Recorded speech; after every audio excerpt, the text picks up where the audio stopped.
thank you for joining us. Our sign language interpreter is Marisha Owiti. Now, like I mentioned, tonight will be our last installation of this year's Friday briefing. But of course, we will be sampling some of the best moments that we've had so far from all the guests that you've seen. We'll have a snippet of what they did when they came on the show. But let's begin with our top stories. And the Security Laws Amendment Bill is now law. President Uhuru Kenyatta assented to the bill, which was passed during a chaotic special sitting of the National Assembly yesterday. The president defended his decision to sign the bill into law, saying it does not contravene the Bill of Rights. Well, Rita Tina will have that particular story in a short while of what exactly President Uhuru Kenyatta said as he signed into law those particular amendments. Now, as some viewers may have noticed during the chaos in the National Assembly, there was one item which was highly protected amidst the fighting. It is Parliament's symbol of authority and legitimacy. Without it, Parliament proceedings cannot be transacted. Katie and Samogena now reports on why MPs always fight for the Mace whenever there is a showdown. Be amended by deleting paragraph C. It is a tactic and strategy used to scatter parliamentary debates and desperate to collapse the Security Laws Amendment Bill debate on the floor of the House. ODM Nyando MP Fred Outa invoked the oldest trick in the book, snatching of the Mace.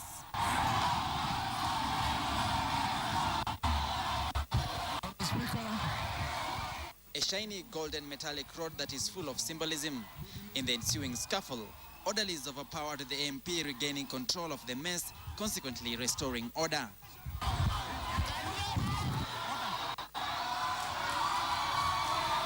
Any attempt to disgrace or remove the Mace will be met with the greatest severity of discipline allowed by the standing orders and the practices of the House. Any offender will face the full wrath of the House, as this would be considered grossly disorderly conduct that may attract the expulsion from the sittings of the House for a period that, under Article 103 of the Constitution of Kenya, may lead to loss of a seat by a member.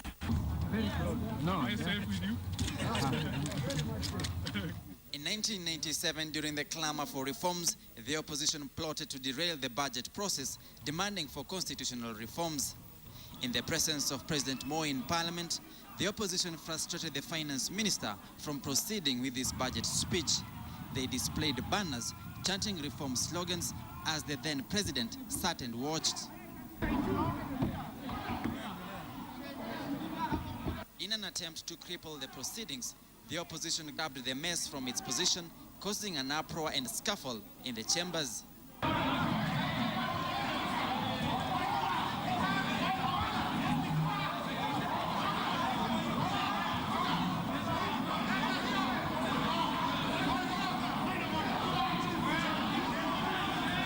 Strategically placed before the speaker atop the central table on the floor of the House, the Mace is a symbol of the authority vested in the Speaker and Parliament. Without the Mace, no business can be transacted. Despite not being constitutionally recognized, the Mace is a powerful parliamentary identity that gives the legislature its legality. Members should take note that from now on, any person who tries to remove or tamper with the Mace will be dealt with immediately on the spot. I wish to unequivocally state that I will not hesitate to suspend any member from this House for the remainder of the session. The Mace is the most protected item in Parliament. After an attempt to disrupt proceedings by grabbing the Mace, at least 10 orderlies were deployed to guard the Mace during the acrimonious debate on the Security Laws Amendment Bill. While the fistfights raged, the Mace remained highly guarded to protect the integrity of the House.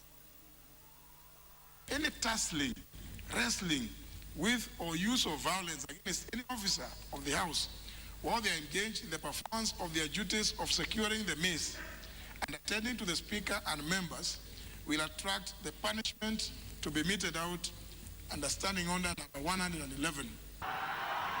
Samugina KTN Now, like I mentioned, the Security Laws Amendment Bill is now law.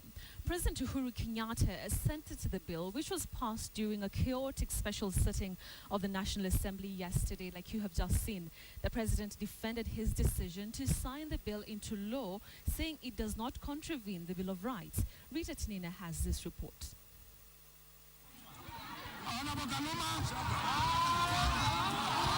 The controversial Security Laws Amendment Bill was expected to generate a heated debate. But when MPs gathered for a special sitting over the bill, the phrase "a heated debate" acquired a whole new meaning as the floor of the House was nearly turned into a boxing ring. The bill was passed amid the chaos. Just hours later, President Uhuru Kenyatta put pen to paper, signing into law the new security laws, which seek to improve the capacity of security agencies to fight terror and other emerging crimes. Its intent is one, just one, to protect the lives and property of all the citizens of this republic. The new legislation has been met with opposition over concerns that it will restrict the freedom of expression and association as provided for in the Constitution. I am confident that you will find there is nothing in this law that goes against the Bill of Rights or any provision of the Constitution. The president says the new law improves the capacity of security agencies to detect, deter, and disrupt any threats to national security. For the first time, we now have a law that focuses on prevention and disruption of threats. The ruling coalition may have carried the day in Parliament, but even the president is not amused by the not-so-honorable conduct of some MPs, which he terms as deplorable. The deplorable conduct of a few individuals who seem oblivious to the threat that is upon our country at this point in time. The leader of Majority, Aden Duale, says it is now up to the Procedure and House Rules Committee chaired by the Speaker to decide what action, if any, will be taken against the unruly MPs. Destruction has also been caused in the chamber. Close to about 18 of the dispatch boxes for individual members have been destroyed. The Ethics and Anti-Corruption Commission says it will institute investigations over the conduct of a section of MPs. But Duale says EACC will be overstepping its mandate. We will look at the conduct of the state officers involved with a view to taking appropriate action, including but not limited to initiating the appropriate process provided by the law. What happened yesterday is not economic crime. What happened yesterday was not corruption. The opposition Coalition for Reforms and Democracy is planning to move to court to challenge the new legislation. Rita Tinina, KTN. Now, Rita's story brings us to our big question tonight, and we're asking you, should the president have signed the bill into law following its chaotic passage yesterday in Parliament? Should President Kenyatta have signed that particular bill into law following its chaotic passage in Parliament yesterday? You've seen the pictures, and we're asking, should the president have signed that bill following that chaotic passage? The number is 22155, but you can also tweet me, #FridayBriefing or @BettyKalo, and we'll be sampling your views as we move along. Now, still on this particular story, political leaders are throwing accusations at each other over the chaos in the National Assembly yesterday. And now, Thika Town Member of Parliament Alice Nganga says the only way they could have dealt with the opposition was to retaliate. Meanwhile, Kieni MP Kanini Kega and his Gatundu South counterpart Moses Kuria have called for a probe into the chaos, even as they blamed their female counterparts for allegedly leading that mayhem. Mheshimiwa karibu avunjwe shingo kama angetupwa kutoka jukwaa la speaker, gallery ya speaker, kitambo afike chini, majority minority leader angekuwa pengine hatuko naye. Ni mambo ambayo hawezi kukubalika. Umeona Senator Mudhama amevuliwa nguo. That is what is trending. Mambo haya hawezi kukubalika. Mheshimiwa Simba Arati ameumwa karibu kukatwa kidole. Jameni. Na huku basi nasikia wanaoishi pale Integrity House wakitoa onyo ama mambo fulani kinyume na sheria za bunge yenyewe. Kwa hivyo tunawaonya wakome, kwa sababu hilo pia halikubaliki. Kweli kulipigano, lakini ingetaka Kenya mzima ijue desperate times calls for desperate measures. Kwa wakati ule hakuna language nyingine wangeelewa, language ilikuwa ndio hiyo. Hiyo ndio ilikuwa, sio vile tulikuwa tumetaka kufanya. Tulianzia hii bill asubuhi, lakini kwa sababu hivyo ndio walikuwa wanataka, wakakipata na wakapata. All I did was to shield the Honorable Joyce Raboso, because they had actually thrown all sorts of objects at her, and I consider it my duty as a member of Parliament and as a man who respects women to protect a woman who is under attack. Since we have laws in Parliament, we are hoping and believing that law will take its course.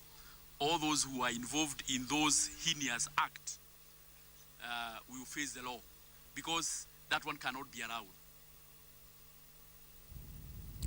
Now, in a short while, we will be speaking to James Nyikal, who's Seme Member of Parliament. He was in Parliament yesterday when all those chaos erupted, and he'll be telling us what exactly happened. He is allied to the code sector.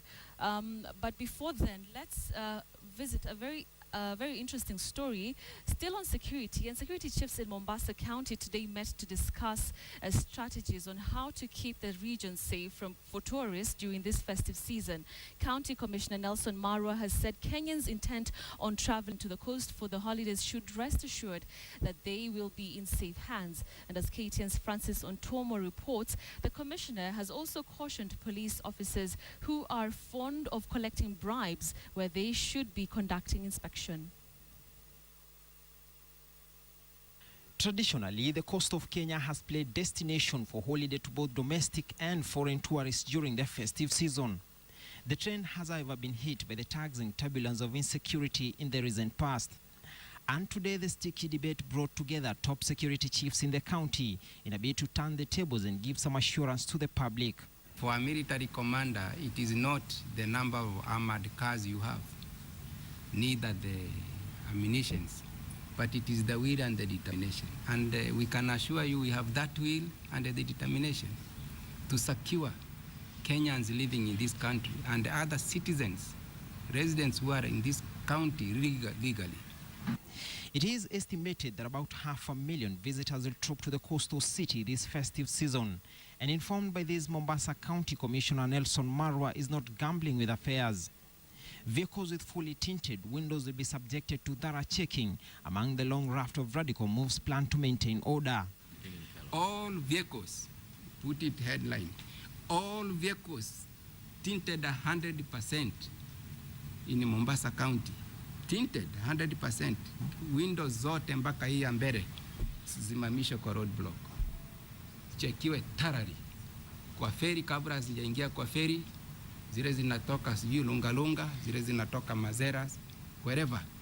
Tunataka kujua huyu mtu anatinti hizi gari kwa sababu gani. Atinti, lakini atinti aonekane na traffic officers.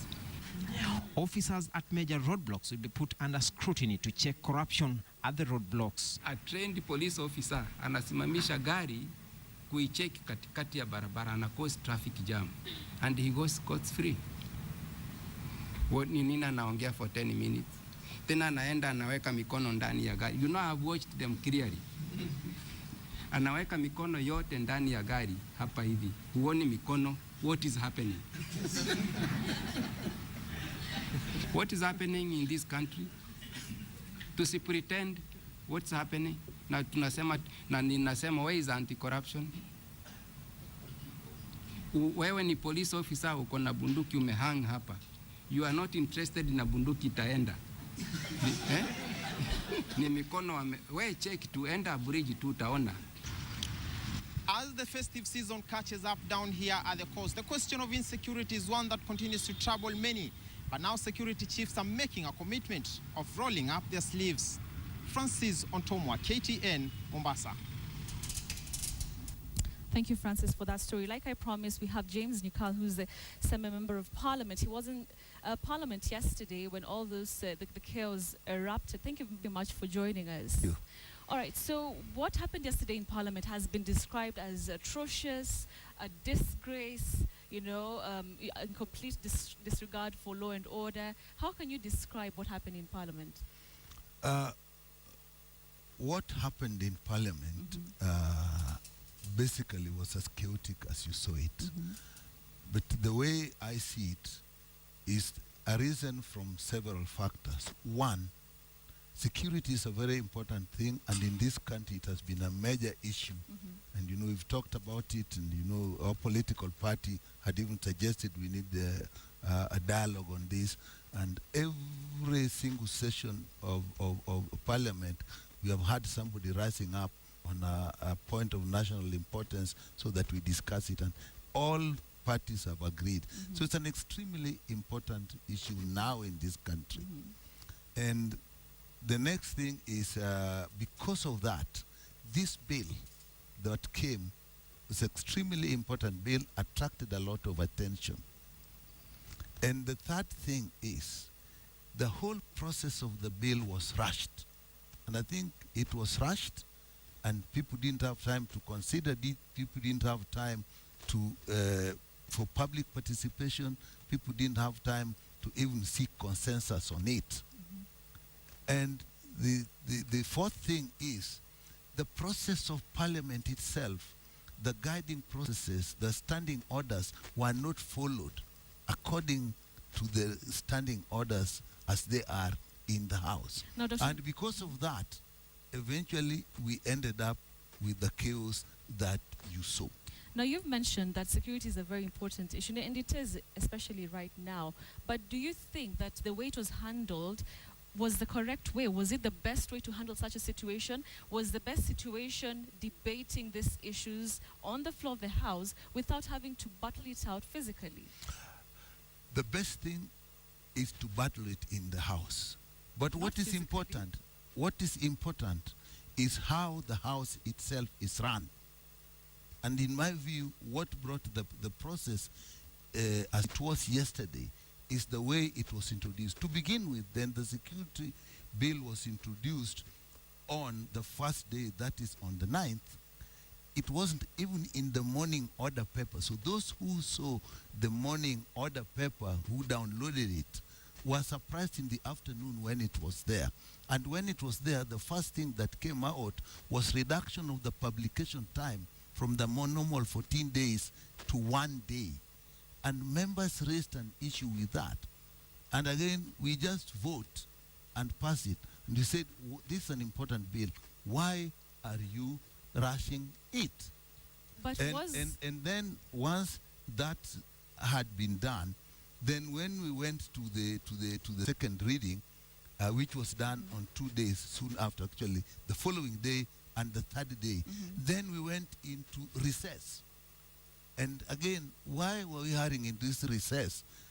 We knew the recess was coming. We bring it late, and then we do this. There's no time to seek consensus. Or if we go on the recess, then we are called back, and that is all very well. We are called back on actually the day that came yesterday. And then by that time, there is an important requirement that you have a committee report that has actually looked through the paper, made recommendations to enable members to read. This was extremely important. This is a bill that was actually amending 22 acts of Parliament. And so members needed a lot of time. The committee needed to work on it, and we find that. So when we go in the morning, we had been called, there is no committee report. And so people are starting to discuss this paper, and there's no committee report.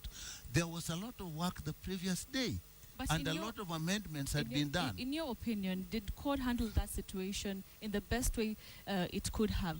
Because CORD is blaming Jubilee of undermining the Constitution, by this anti-terror laws, but the same constitution has been undermined. It was gravely undermined yesterday, especially chapter 6 that talks about leadership and integrity yesterday by the court coalition. So so court is one hand undermining the constitution, but do you think also, I mean, the court is also undermining the constitution? When you have a constitution, then you have laws that actually implement that constitution.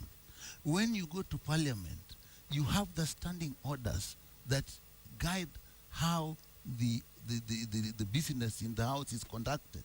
Once you undermine those standing orders, the most important in this case was to get the committee reports to guide the members to discuss this thing because of the short time it had taken. That was not there.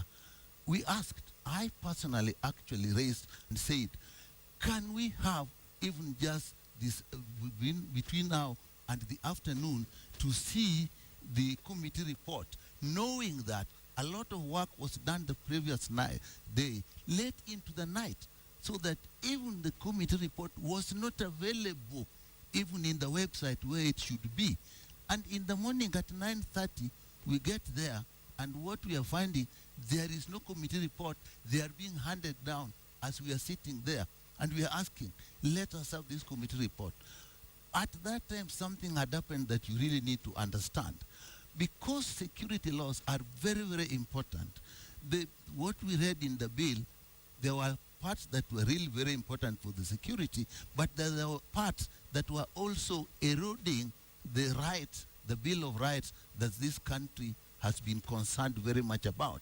And again, the country is polarized politically, so that court took the position that these really are eroding the rights.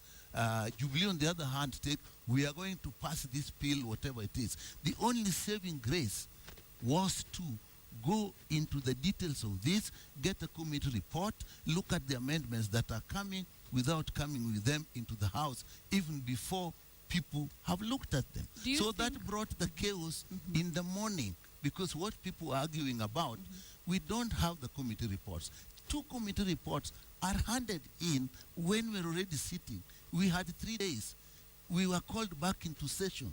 If 1 day had been left to actually repair this committee report, give it to us, we look at it, we know what the amendments have been made, perhaps it would have been possible that the offending clauses had actually been amended. Then we wouldn't have had the polarization that has occurred. Now that didn't happen, and then it ended up in the chaos that you saw. Okay, we are running out of time, but just very quickly, so what is CORD's next move now that this is signed into law? Let me tell you, I think my point of coming here was a little different.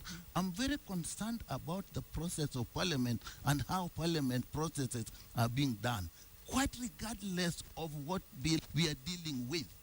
This was an important bill. Many important bills will come. Even when we came back and now we went into the sitting, even when we are called in special sitting, there has to be agenda according to the Gazette notice that calls us. In the morning, that was correct. In the afternoon, the agenda was changed. And we said that should not be so. In the afternoon, we are supposed to have an order paper that at least comes 1 hour. That order paper was not there. Even the Speaker himself was wondering, which order are we discussing? You have that in a situation where politicians are really polarized, then of course you have the chaos. Okay. And so what was now going on and being amended, I'm telling you, most members of Parliament do not know what amendments were made, because now, because of this chaos, the Jubilee team had surrounded the Speaker, and even other people couldn't. So they were saying, we pass this with the Speaker. Now, we know that the President accented it. We have had a few bits of what has been done and what amendments have been made. So the court position, I haven't been in a court meeting to get the position, but the position I know would look at is, let's look at what the President has signed. Let's look at if those areas that we are concerned about have not been amended, we will. And probably we may go to court to actually get an interpretation, if there is any, that is actually breaching the Constitution. All right. Thank you very much, James Nyikal, Seme Member of Parliament, just, telling us exactly what he thinks about what happened yesterday in Parliament. But moving on to other stories, a report released by the Commission on Administration and Justice has revealed that the deaths of over 20 police officers in Baragoy 2 years ago could have been avoided. The Commission says junior police officers who have just graduated should never be sent to volatile areas. Francis Mtalaki has more. On 10th November 2012, a total of 46 people, most of them police officers and police reservists, were mauled down in a hail of bandits' bullets in Samburu County. Today, 2 years later, the Commission on Administrative Justice has released a report saying the deaths of police officers could have been avoided. The issue was that headquarters did not respond in time to assist the officers who are on the ground. Our conclusion is that those deaths were avoidable if a number of things were done, and we pointed them out. They were avoidable if the operation was properly planned. They were avoidable if we might create a situation of having confidence in the police without perception of alignment to any given community. They were avoidable if there was sufficient support and command of the units.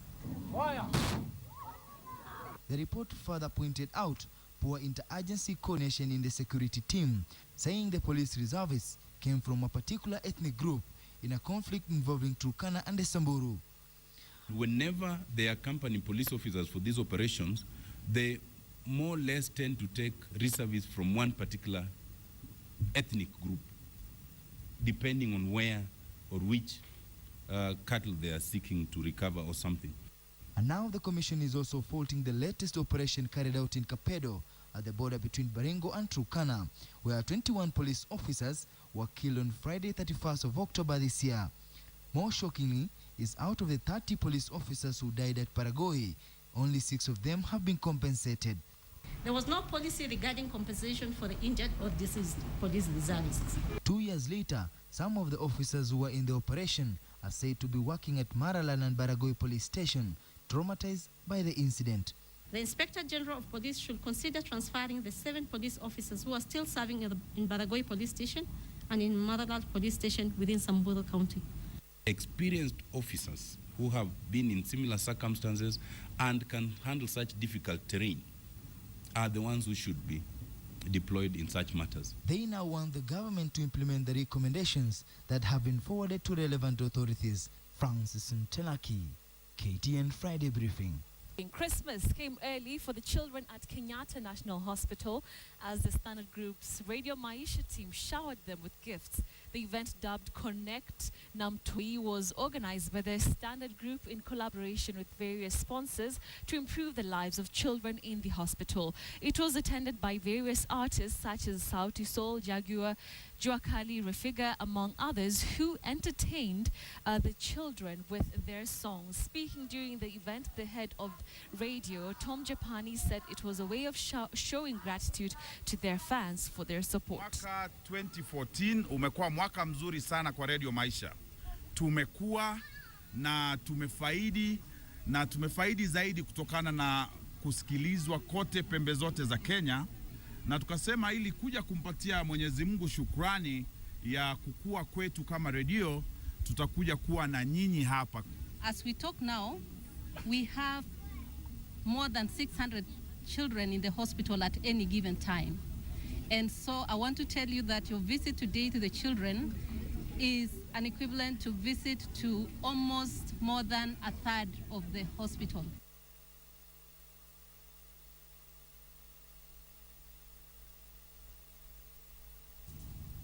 Now, it takes a village to raise a child. For Kadhikuni village in Masinga, Machakos County, this isn't just a saying but a reality. Fetching water from the river may seem like a normal responsibility for the children, but KTN's Dorcas Wangera now tells us why the parents and elders are getting concerned.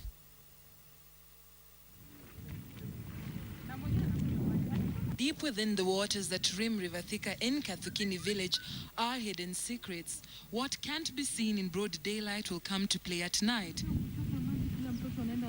Many children know they have a duty, one that has been passed on over the years.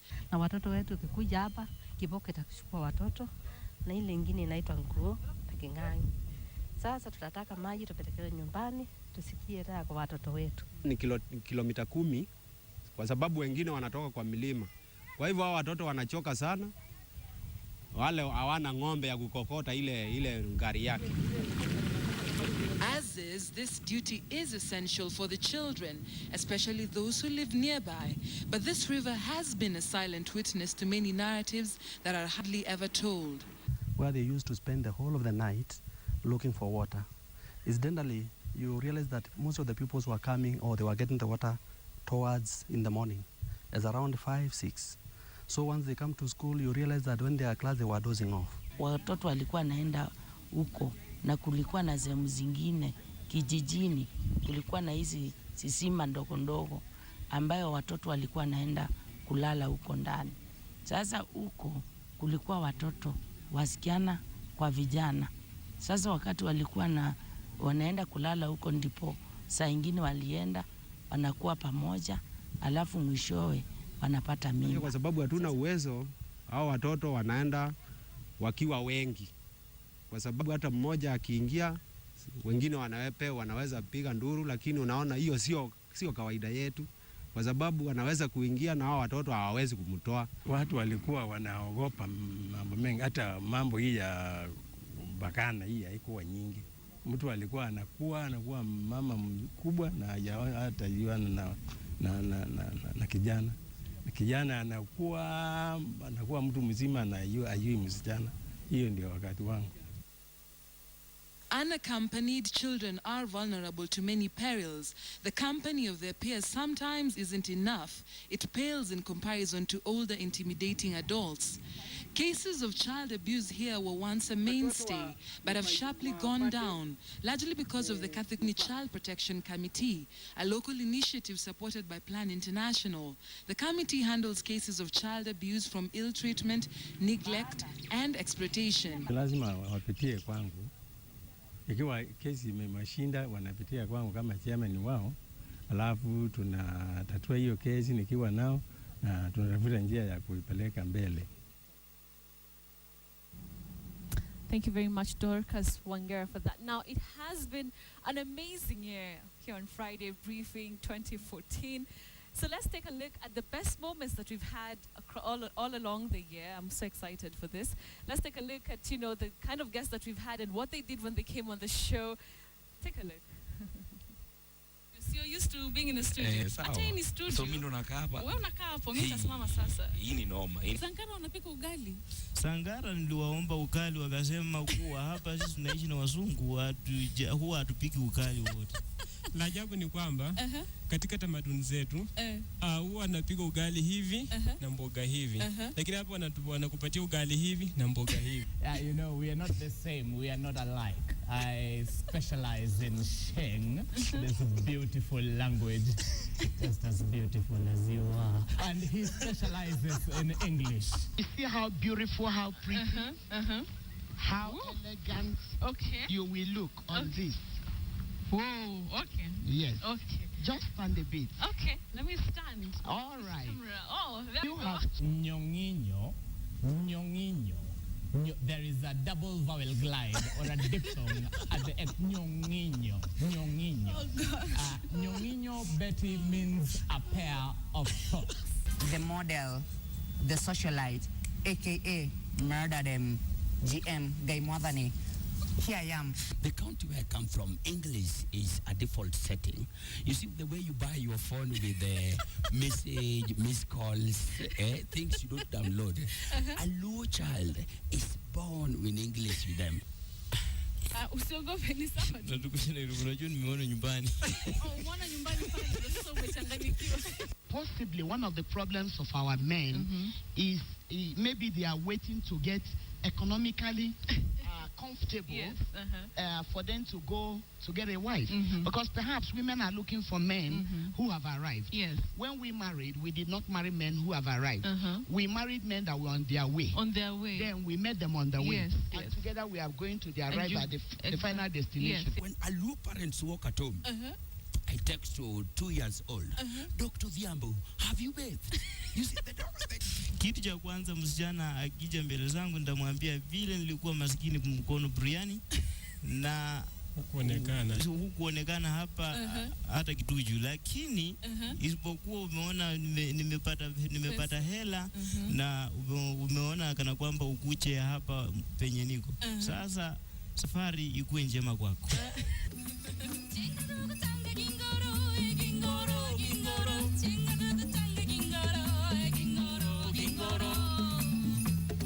Mimi nitasimama. Let me just start. Okay, this is interesting. I will stand and dance for Jesus because I used to dance for the devil. Nafinya to play. No. Hapo sijaelewa. So this is here. What is this one for? This is a crossfader. Okay. Yeah, so ikiwa left inacheza song ile iko kwa deck ya left, ikiwa right inacheza song ile iko kwa deck ya right. Okay. Yeah, so this one we've already queued it, so it's just pressing play. So you like that? No, then press play. But when you're on a bike, you feel you're one with the machine. You feel there's wind. You get to appreciate nature, and the fact that you can just open the throttle and you're at 200, just like that. There's no feeling. And are you excited to be on Friday briefing? Of course. Yeah, I'm so excited, but a little bit nervous. It's sizzling. This is hot, I'm telling you. Siku moja nitakucheka pia. Bobea. Ngojea nitabobea pia. When I went there, I went in a 10-star hotel. At a toothpick you could come in. 10-star hotel. It is one of a kind. I heard you had a baby. Yeah, I did. Oh my God, is she cute? She's very cute. She's very cute. She's cuter than you. Yes. Oh, really? Yeah. Oh my God. Ask him to remove his sunglasses. So here I am asking, because there's a guy who said he's your fan from Thika, and he's never seen you without your glasses. With all honesty, these are specs. It's just that sometimes I have a couple of different kinds of specs. So some are darker than others. Kutoka Nyeri na nacheza volleyball kama seta na naweza wasomea. Back to the story on a very serious note. What up, this is Code Red DJ Styles. I'm on the news today. In an interesting turn of events, pupils in public primary schools have now begun putting pressure on their elected representatives. Today, an Italian warship docked at the Mombasa port for a special mission. My name is Paul Alfayo. I want to read news today. Let's now give you the story of one man who say he has finally cured for chicas. Benji Ochieng is a key actor in the movie God Isn't Dead. The movie is about to hit the screens in Kenya, and Benji says this is only the beginning of big things to come. We spoke with a 53-year-old earlier this morning, and he told us about his dreams and hopes for Kenya movie industry. Benji Ochieng, I introduce you. Take it away, my brother. KTN, Ian Wafula reports. And on to other stories. A total of 40 inmates today graduated at the Langata Women. Good evening, Kenyans. This is Size 8, and you're watching KTN.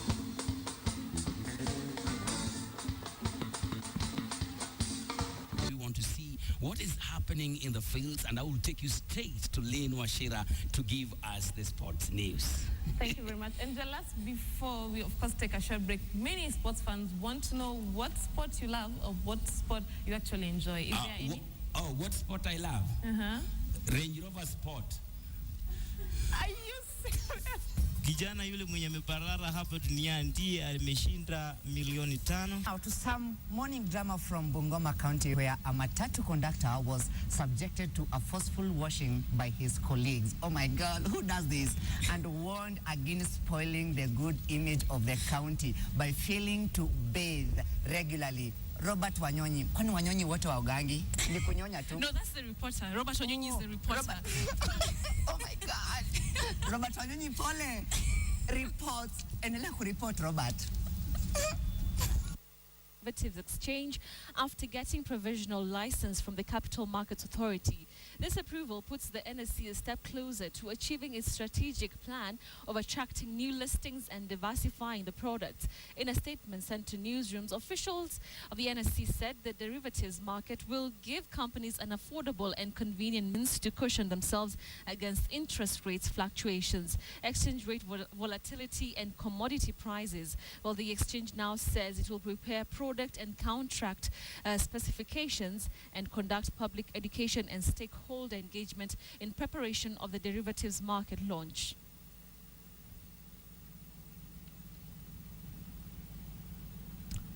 Now, the government has today unveiled a double-decker bus and a 100-seater bus that will be allowed by law to carry standing passengers in spaces provided inside the bus. And as KTN's Philip Keitany reports, the plan is in line with the government's policy of encouraging high-capacity vehicles in major towns under the mass rapid transit system meant to decongest the city. Nairobi is the green city under the sun, but it is best known for its traffic jams that clog the road like clockworks every morning and evening. Experts estimate that the perennial traffic costs the city an estimated 50 million shillings daily, a phenomenon that has earned Nairobi the title of the second worst city to live and drive in the world. The use of double-decker buses reminds us of the good old days when similar buses were used in the city. Movement in the city then was well organized with scheduled buses that provided cross-city services which enabled city residents to use one bus from one end of the city to the other. Now the government is introducing the high-capacity vehicles under the mass rapid transit system in hope of unlocking the city's traffic crisis. The Kenya Bureau of Standards has developed and approved standards for such type of vehicles, and the Ministry of Transport and Infrastructure. Unlike the past, where the public transport system was allowed to operate outside the law, the government says it is in the process of putting in place necessary legislation that will regulate the use of these vehicles. Before the end of this year, I'm gazetting the orders to facilitate the use of these vehicles. The news comes in as Cooperative Bank joins Safaricom, Equity and KCB in unveiling a cashless Matatu payment system that is dubbed M-Nauli. The move by government to introduce high-capacity buses in the city is a welcome move in a bid to reduce traffic congestions. But the big question is, which lanes are these buses going to use if they are to meet their intended intentions? Philip Keitany, KTN, from Nairobi.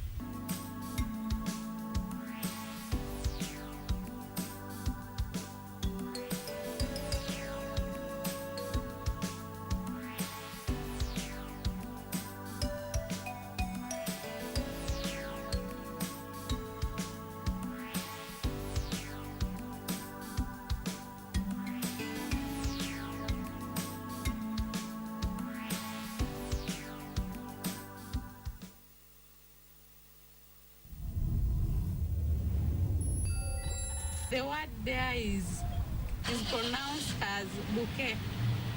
Bouquet. Bouquet. Bouquet. Bouquet. Bouquet. Backward. Backward. Backward. Backward. Backward. Bouquet. Bouquet. Backward. Backward. Bouquet. Backward. Bouquet. Bouquet. Backward. Backward. Backward. Backward. Backward. Backward. Backward. Bouquet. Bouquet. Bouquet. Bouquet. Bouquet. Bouquet. Batik. Batik.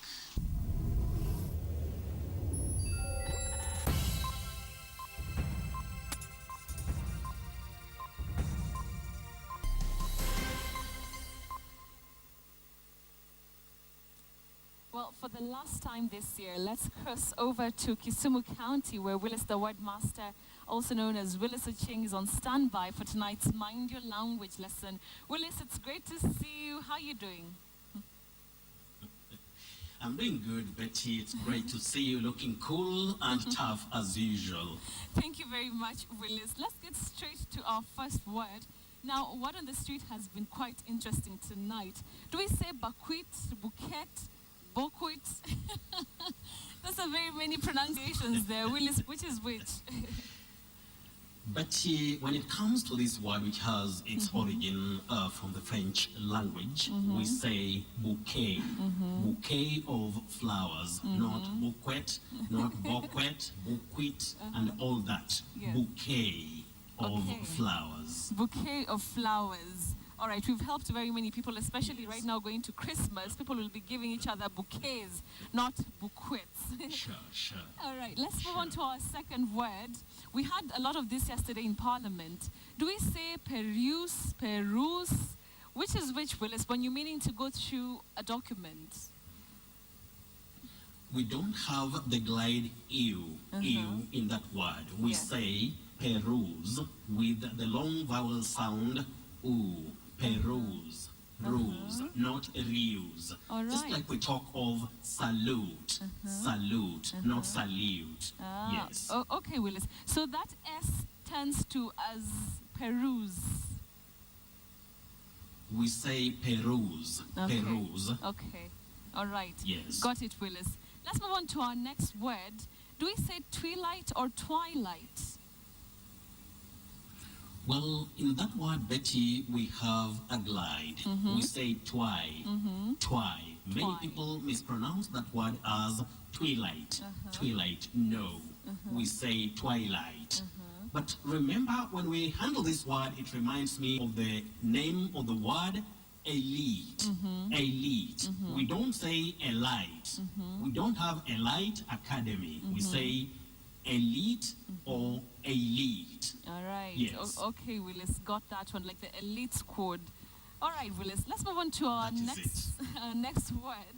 Now, when you watch a lot of, programs from, the UK, you hear a lot of innovative instead of innovative as we know it. Which is which, Willis? Is it innovative, innovative?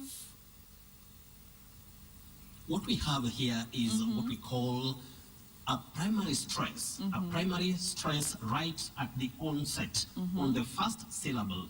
E. Okay. Innovative. Innovative. Just like the word innocent. Remember, both are adjectives, so we say innovative and innocent. Not innovative, innocent, no.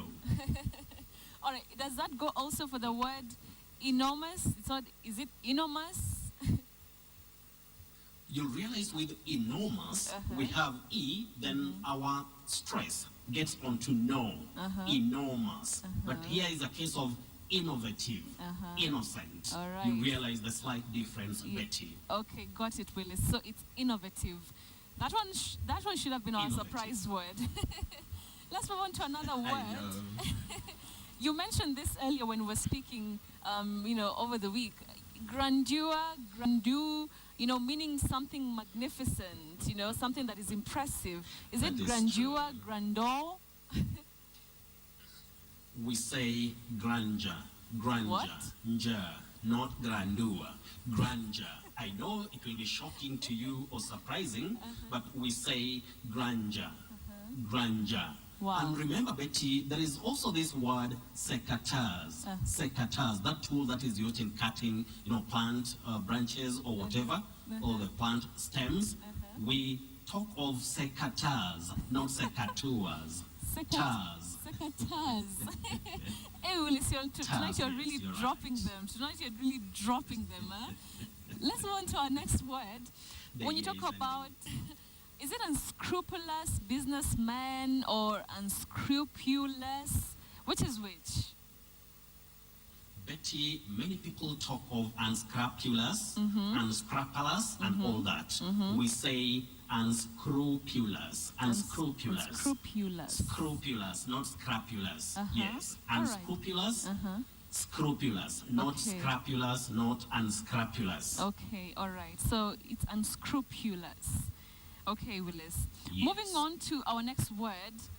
Actually, it's from our viewers. Someone is asking, do we say warrant of arrest, warrant of arrest, warranty, warranty? Which is which?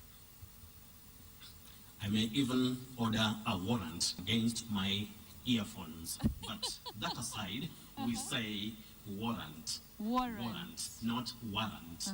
We say warrant, warranty, warrior, not warrant, warranty, warrior. No. So many people of Eldoret should just get it right. We say warrant, a warrant of arrest. All right, or warranty. That's right? That is right. All right. Willis, let's quickly move on to your surprise word. And tonight, please surprise us. You know, it's our last Friday briefing this year. Well, Betty, we always hear of chaplain. Yes. Chaplain. Chaplain, chaplain, the chaplain. We don't have anything like that. Yes. The correct pronunciation of that word is chaplain. The chaplain. Okay. And beyond chaplain, which is my surprise word for tonight, we are ending the year. And when we come next year, people should also remember we commonly say crowded, loaded, reloaded. Yes. That dead is never there. When we talk of RP, the standard form of British English pronunciation, we say did. Crowded, loaded, reloaded. Crowded, loaded, reloaded. Wow. I know many people are not aware of that. That's a big surprise, really. So it's, you know, reloaded, not reloaded. Reloaded. Wow. Reloaded. Well, as a matter of what we call approximation for non-native speakers of English language, somebody can talk of crowded with, you know, a soft vowel sound crowded. But the loaded, correct one reloaded. is... But when we talk of RP, RP, received pronunciation, we have crowded, loaded, reloaded. All right. I know that is another surprise. That's a big surprise, Willis. What a way to wind up, you know, the year, you know, loaded. The year has been loaded with a lot of, you know, lessons. Thank you very much, Willis. I know. Thank you very much, Willis. Thank you, Betty. It has been my pleasure. And all those people who are keen on correct, standard or acceptable English pronunciations, I mean pronunciations on KTN Friday briefing, yes. Thank you very much, Willis there, the word master, culminating, you know, the year with, you know, those difficult pronunciations like the loaded and crowded. That has been Willis, not anywhere else but here on Friday briefing. Catch him next year, 2015.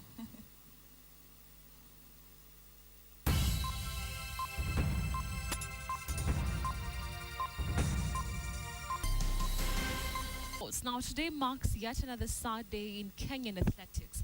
Marathoner Rita Jepto is staring at a long ban after her sample tested positive. Athletics Kenya this evening received confirmation from the World Anti-Doping Agency's laboratories that Jepto's blood sample confirmed the results found on her sample. Rita, who failed a drug test after winning this year's Chicago Marathon, had requested for her blood sample to be analyzed. Athletics Kenya announced that it will constitute a committee to discuss that matter early next month. There have been proposals that athletes who fail drug tests be banned for up to 4 years. Initially, drug cheats sat out for not more than 2 years. Rita becomes Kenya's first high-profile athlete to fail a drug test.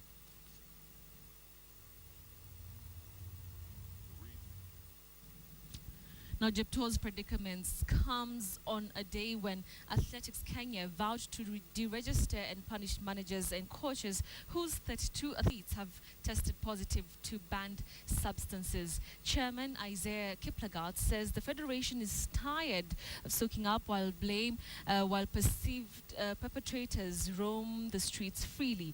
Leno Shira reports. Doping issues dominated the last 2014 Athletics Kenya press briefing at Riadha House Friday afternoon, with the federation's chair Isaiah Kiplagat admitting that the 2014 season has been challenging. AK has been on the spotlight following increased cases of dope fails by Kenyan athletes in the recent past. Boston and Chicago Marathon champion Rita Jepto's case shocked everyone in October when her sample A tested positive for banned substances. Doping is not a unique problem to Kenya, but it's the single most stinging issue across the globe. Kiplagat absolved his federation from claims that it's not doing enough to stem the vice. We have taken appropriate action in accordance with the provision of the rules as provided for by the IAF, and we cannot do worse or better than that. That is what we are supposed to do.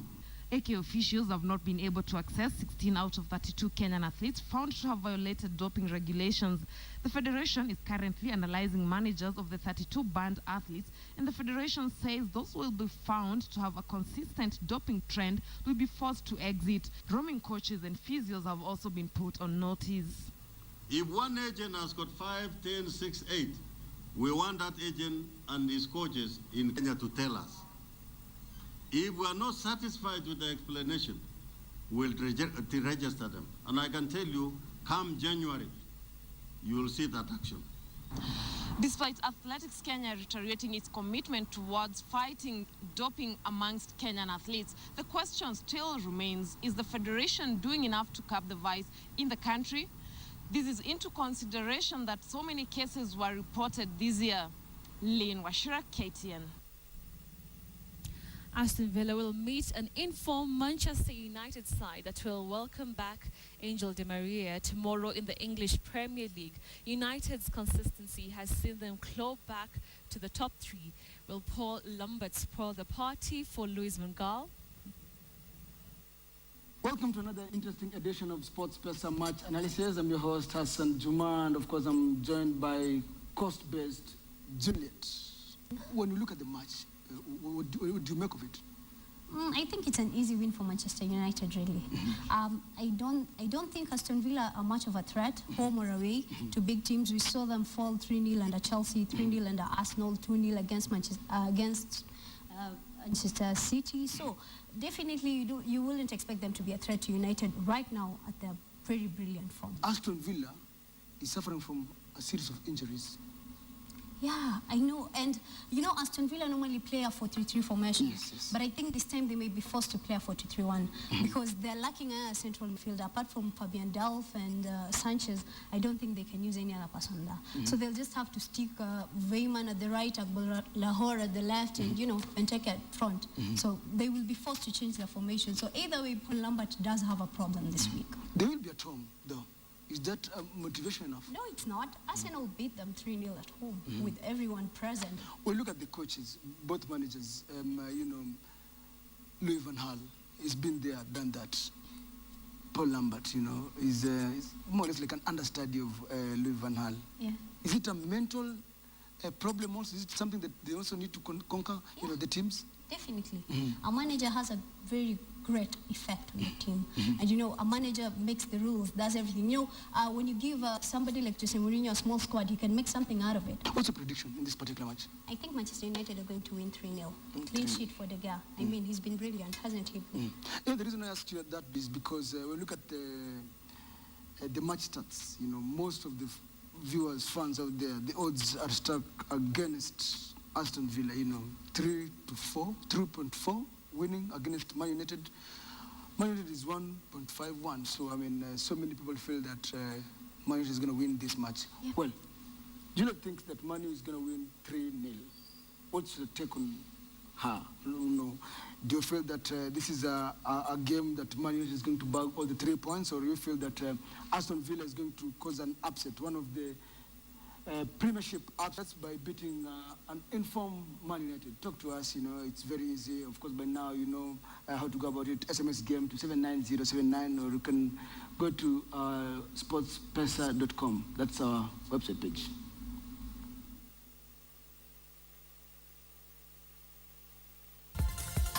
Right, we're just about to wind up the year. But before then, let's have a review of our big question tonight. And we had asked you, do you support President Uhuru Kenyatta's signing into law of the security amendments bill that was passed yesterday in a chaotic environment in Parliament? Let's take a look at how you voted, or, you know, gave your opinions. 54% say yes, they do support President Uhuru Kenyatta's signing into law of those particular amendments, and 46% say no. Let me sample two views. No, by signing the bill into law, the president has portrayed a partisan position, that is a Jubilee president, not all Kenyan president. In such a rush and a chaotic state in which the law was passed, he would have given it a second thought before appending his signature by taking it back to the House for thorough deliberation by all the members. That is Ken from Nairobi. Someone here says, yes, the bill signing was needed like yesterday. We need to be honest. The security is for all and does not care which political side you belong to. Procrastination will not save Kenyans. That's Jomo Gigi in Westlands. Thank you very much for participating in our big question tonight, and of course for being with us throughout the year as we had our Friday shows, Friday briefing. Thank you very much. We look forward for a better and bigger 2015. Thank you very much. Merry Christmas.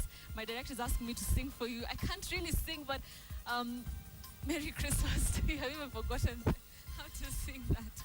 All right, thank you very much, and see you next year.